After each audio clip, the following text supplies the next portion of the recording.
আজকে সকালে আমার পড়ানো ছিল না, তাই বেশ অনেকটা সময় নিয়ে আজ ঘুমোতে পেরেছি।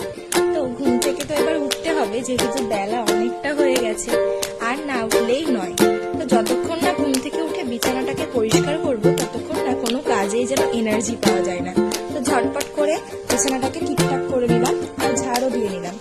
এবার না আস্তে আস্তে একটু এনার্জি পাচ্ছি।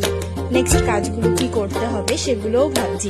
বিছানা ঝাড় দিতে দিতে তো বিছানাটা গুছিয়ে আগে চলে গেলাম ব্রাশ করতে। আর রিসেন্টলি খুবই সেন্সিটিভিটি হচ্ছে, জানি না কেন, তো সেন্সোডাইনটাই আমি ইউজ করছি।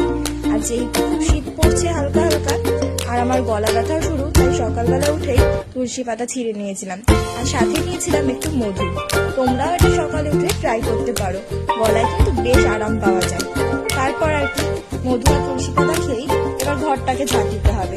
ঘর বাড়ি অপরিষ্কার রাখতে ঠিক কারোরই পছন্দ হয় না, আর ঘর বাড়ি অপরিষ্কার থাকলে দেখবে নিজের মনটাও ভালো থাকে না, কিছুই করতে ইচ্ছা করে না, সারাদিন মনে হয় যেন অলসতা হয়েই বসে থাকি।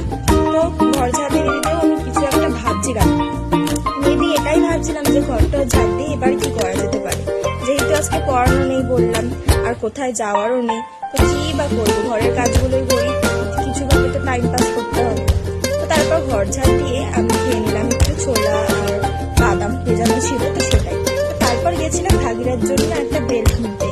ওর বেল্টটা ছিঁড়ে গেছে অনেকদিন হলো, তো বেল্ট কিনে নিয়ে এসেছি। জেঠুকে বললাম ওর গলায় এটা আটকে দিতে, আর দেখো না ও কিভাবে দেখছে।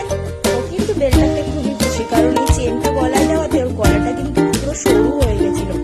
এবার আর কি, ব্যাস নতুন বেল্ট পরেই আমার সাথে উনি এখন ঘুরতে যাবেন। তো দুজন মিলে মর্নিং ওয়াকটাও সেরে নিলাম, আর আলাদা করে কোনো এক্সারসাইজ কিন্তু আমাকে আর করতে হলো না। বেশ সকালবেলাটা তো ভালোই কাটছিল। এদিকে বাড়ির সামনেই ওকে নিয়ে দৌড়াদৌড়ি করছিলাম, আমারও হাঁটা হয়ে গেল, সাথে ওরও। সারাটা দিন আটকে থাকতে কারই বা ভালো লাগে, কিন্তু কিছু করার নেই, অন্য কুকুররা না ওকে কামড়ে ফেলে, তাই জন্য ওকে বেঁধে রাখা হয়। আর ও তো একাই চলে এসেছিল, তোমাদেরকে বলেছিলাম। তারপর রুটি খেয়ে স্নান করে পুজো দিয়ে নিলাম। যেহেতু আজকে ছিল বৃহস্পতিবার, তো পুজো দিতে বেশ অনেকটা সময় চলে গেছে। কেমন লাগলো আজকে ব্লগটা জানি।